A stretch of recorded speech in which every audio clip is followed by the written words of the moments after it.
It is a confluence of myriad cultures, diverse histories, all in the rainbow and the kaleidoscope that my country represents and presents to the rest of the world.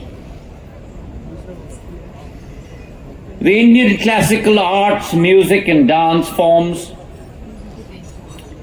are very creative systems of communication in their own right. Take, for example,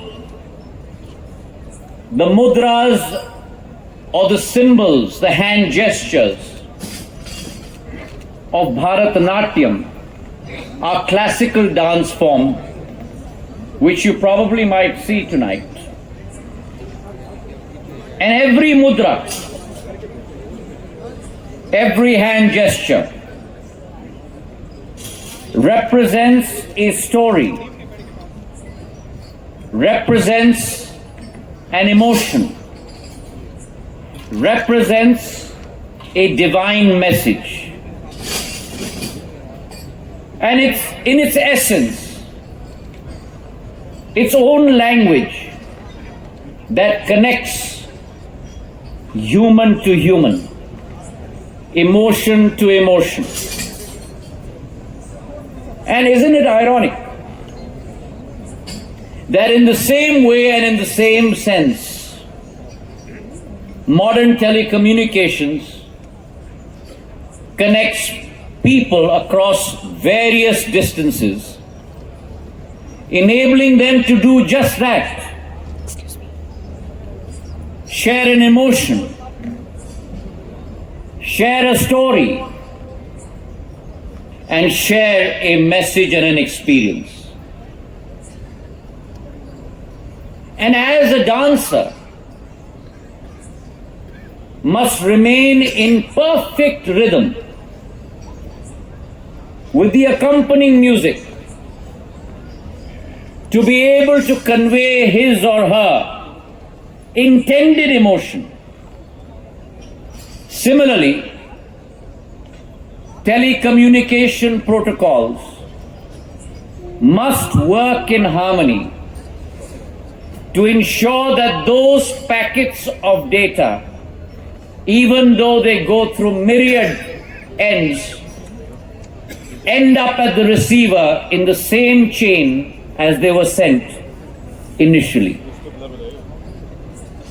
And therefore, ladies and gentlemen, the use of mudras in the Indian classical dance form to communicate emotions have also developed ideas, gesture-based interfaces in modern communications. Our VR controls, virtual reality controls, are to an extent inspired and developed from these classical dance forms. In India, art forms have long symbolized the ability to convey complex ideas through very simple messaging. And I believe that India, as she progresses from her 75th year of independence, or as in Hindi we call it our Amrit Kal, to her 100th year, her century of independence in 2047. Our journey from our Amrit Kal to our Shatabdi Kal, that journey will be a confluence of two carriageways, two highways.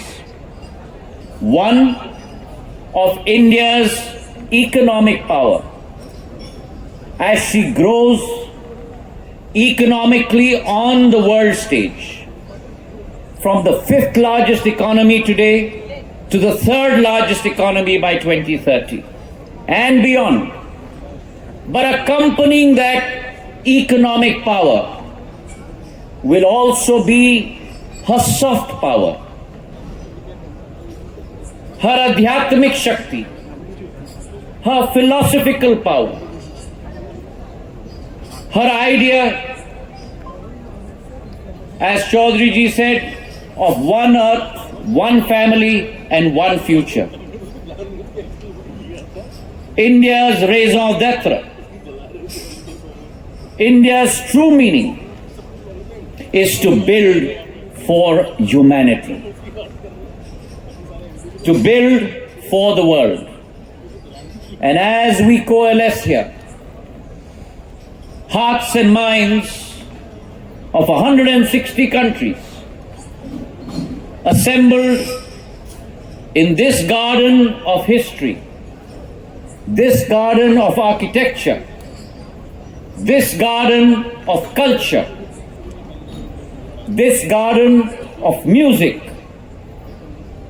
we present to you a testament of India's capability on her cultural, adhyatmic, philosophical shakti, a piece of it to take back with you as emotions in your heart, back to your families and back to your countries in terms of the bonds that we have nurtured and built over these past few days.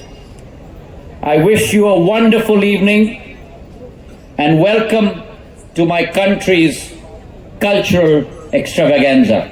Thank you very much.